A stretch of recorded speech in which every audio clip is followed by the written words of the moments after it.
So we're stretching the quads. The quadricep starts above the hip joint and then goes above the hip, across and then over down into your knee. So a lot of people, when they do it, they will do it like this or like this, and then we've got too much slack at the front of the hip. Or even if I do it like this and I lift my top up, you'll see that my bottom is kind of stuck out like a duck. So what you need to do is you need to hold your foot. Doesn't matter about getting your heel to your bottom.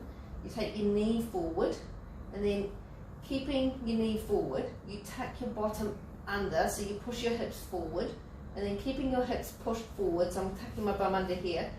Short line should be parallel to the ground. I then pull my thigh back while I'm still pushing my hips forward until I get a stretch on my quad.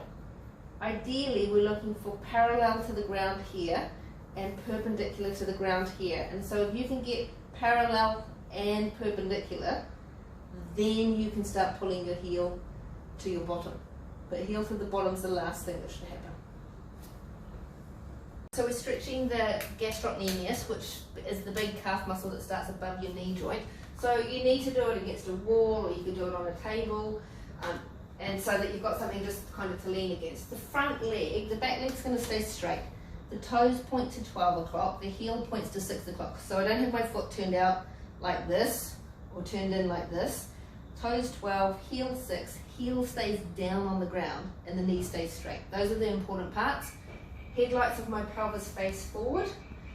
Front leg is just kind of there for support, so it doesn't even matter if it's on the ground or not. But then basically, if my hips are closer to my ankle this way, I don't get a stretch. I start leaning my hips forward, keeping my heel down until I feel a pull in my calf.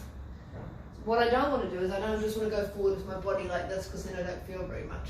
So if I keep my hips facing forward, knee straight, heel on the ground, lunge forward, and then I've got something to hold on to, and then I hold that for 30 seconds.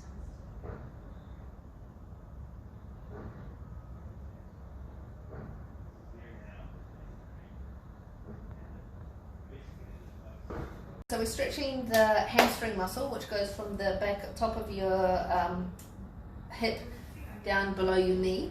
Muscles like stretched, nerves don't, so this is a really nice way to get the hamstring to stretch without putting too much tension on the sciatic nerve. So you put your foot up onto something, you've got to make sure that this foot is back far enough, because we're going to take our body weight back onto this. So then lunge forward until your front leg is perpendicular, the shin.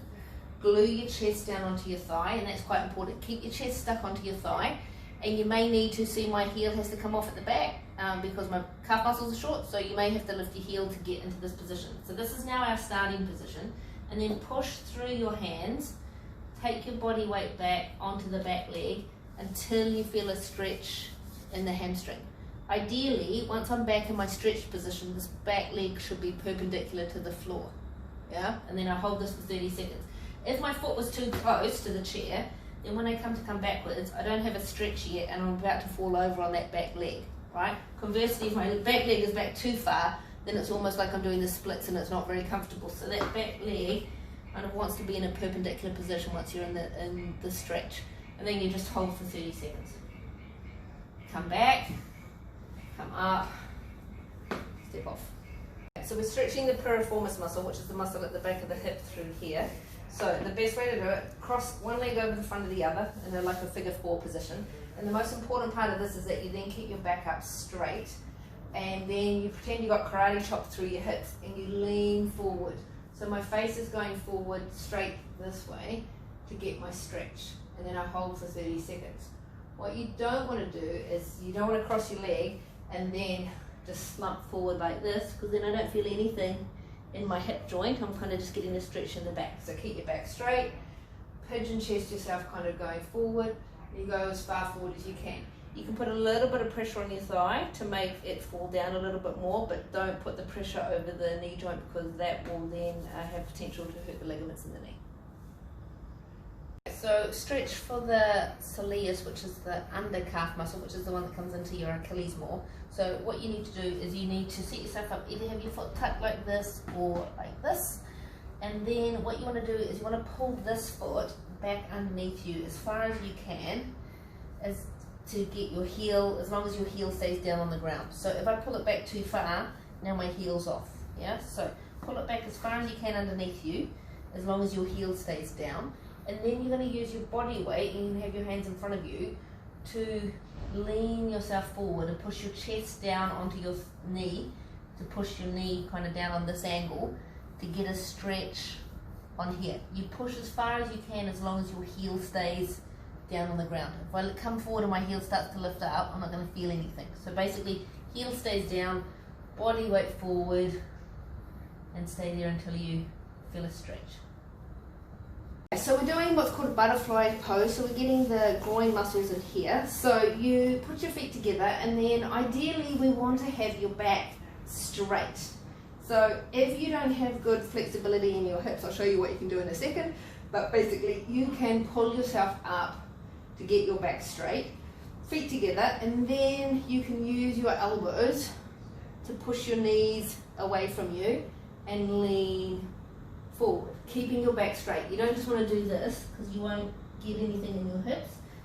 Up straight, and then lean forward, pushing your knees apart from each other to get the stretch in the groin. If that's too, when you sit here, if you sit and you're like this because your hips are too tight and you're up like this, then a towel or a yoga block, and you sit on that to elevate yourself a little bit, and then that allows you to have more space in your back to be able to sit up straighter. You won't be able to get your knees as low probably, but you can sit up straighter.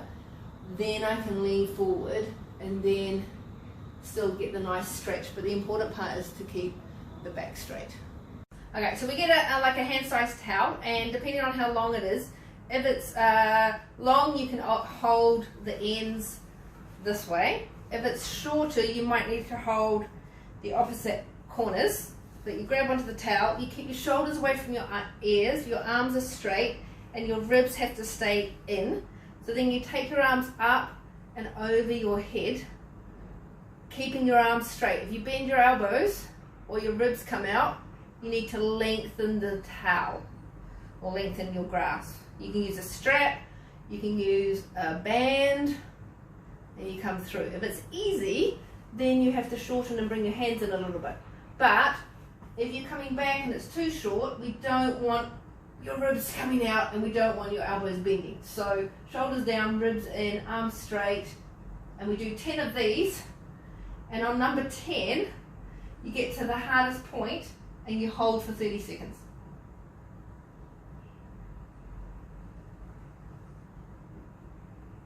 Eagle arms, and eagle arms is a yoga stretch, and it's really good to kind of stretch the back of your shoulder joints, the capsule. So you basically take your hands out, your thumbs are facing up, you cross your arms as far as you can, and then you bend your elbows. Now this is then where it gets tricky if you're bulky in your upper arm, but you're then trying to get your hands together with your thumbs facing you. Yeah? Hands together, thumbs facing you, you lift your arms up so that your elbows are at about shoulder height, and then you're trying to take your arms away from your face. The arm that's on the top has the biggest stretch. Yeah, so let me just do that again. So my right arm is underneath my left arm, I cross, I get my hands together, I swivel my hands until my thumbs are facing my face, towards my nose, I lift my elbows up until they're at shoulder height, and then this is my hands towards my face, I take my hands away from my face, and then I hold that. And then you would obviously do it on the other side.